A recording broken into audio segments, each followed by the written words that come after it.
It's one of the most powerful, profitable, and frankly, fascinating business models on Earth. We're talking about a massive global machine built almost entirely around a single, glaring contradiction, selling us things that we simply do not need. From heavy, brushed steel timepieces to delicate, monogrammed leather, millions of people across the globe dream of owning these objects. But to truly understand how this industry operates, we have to look far past the physical items themselves. We need to examine the invisible, meticulously engineered forces driving human desire. So, what exactly are people paying for? In the world of luxury, what you hand your money over for is very rarely just the product. It's a carefully engineered psychological system, an invisible architecture of desire that dictates exactly how we perceive value, how we interact with status, and how we measure our own worth against others. And the craziest part? This entire system operates right in plain sight. Part 1. The illusion of function. Imagine two handbags sitting side by side. The first costs $100. The second, $10,000. Both hold the exact same volume. Both carry your everyday items from point A to point B.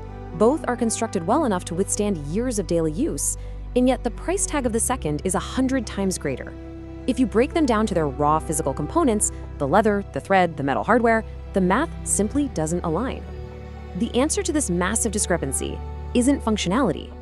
Luxury is not built around usefulness. It's built around perception. You aren't paying for marginally superior stitching or slightly finer calfskin to justify a $10,000 gap. You're funding a meticulously crafted illusion. The physical product is merely the anchor, but the engineered perception matters infinitely more. It's the vessel through which the brand projects power, and ultimately through which the consumer consumes it. Part 2. The engineering of scarcity. These elite brands deeply understand a fundamental, almost unshakable flaw in human psychology. We place a dramatically higher value on things that feel rare. Universal access completely destroys exclusivity. Think about it. If a highly coveted bag were available in unlimited quantities and anyone could just walk off the street and purchase it without friction, it would instantly become ordinary. It would lose its magic. So scarcity must be artificially manufactured. They restrict access simply to create intense, undeniable desire. Limited releases, waiting lists that stretch for years, seemingly without end. Exclusive, invitation-only drops for top-tier clients. Let's be clear, these aren't logistical failures or global supply chain issues. They are deliberate, weaponized corporate strategies. Brands intentionally engineer profound friction into the purchasing process. They want to tell you no. Because the harder something is to acquire, the more desperately we want it. It transforms a simple transaction into a grueling, highly rewarding conquest. Part 3. The pricing paradox. Standard economics operates on a simple, predictable law. When a company raises its prices, consumer demand naturally drops. People rationally seek out cheaper alternatives. But the luxury industry completely inverts this reality. Here, higher prices actively generate increased desire. It's a total glitch in standard consumer logic. The more unattainable the price point becomes, the more the psychological allure deepens. The standard rules of gravity simply do not apply. The price itself becomes part of the product. The exorbitant cost isn't a bug, it's a required feature. We're social creatures, constantly signaling our wealth, our success, and our taste to those around us. If everyone could effortlessly afford the item, the prestige evaporates instantly. The high price tag is literally the only thing that allows the product to function as a powerful, unspoken weapon of status. Part 4. Selling identity and status.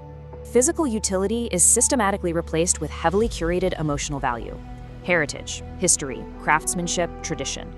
When a customer makes a purchase, they aren't buying a mere container for their wallet and keys.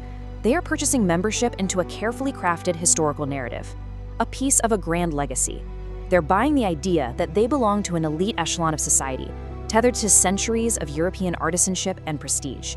And this narrative physically manifests the moment you step inside the retail environment. Every micro-interaction is deliberate theater.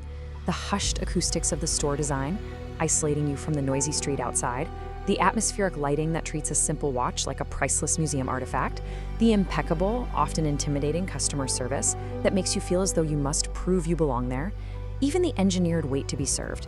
It's a psychological gauntlet perfectly designed to reinforce the product's immense value in your mind.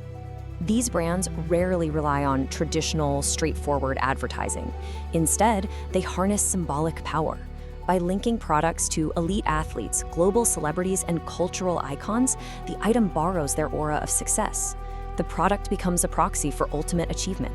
When consumers see individuals who embody the absolute pinnacle of success draped in these items, a psychological tether is formed, driving demand ever higher without a single word being spoken. Part 5. The luxury machine. Scarcity, storytelling, status, exclusivity, influence, experience. None of these elements exist in a vacuum. Behind every elite brand exists a masterful corporate system where each component ruthlessly reinforces the others. The artificial scarcity validates the high status. The celebrity influence elevates the storytelling. The intimidating retail experience justifies the exclusivity. Together, they form an unbreakable, infinitely profitable machine that preys on our deepest insecurities and our highest aspirations. The core truth of this industry is remarkably simple. Luxury brands stay incredibly expensive because they are never competing to be affordable. They are competing to be desirable. Manufactured desire is perhaps the most potent, overwhelming force in modern business. They're selling emotion, identity, and the desperate human need for recognition, masking it perfectly behind calfskin leather, brushed steel, and 18-karat gold. Ultimately, they're buying a feeling. The next time you walk past a glittering luxury storefront, look past the recognizable logo. Recognize the invisible psychological system quietly humming at work. In a world overflowing with cheaper, equally functional alternatives, the illusion remains entirely unbroken. And that is the true, terrifying power of the machine. This is CorpFile, inside the world of big brands. Subscribe to explore the real stories behind the companies that shape our world.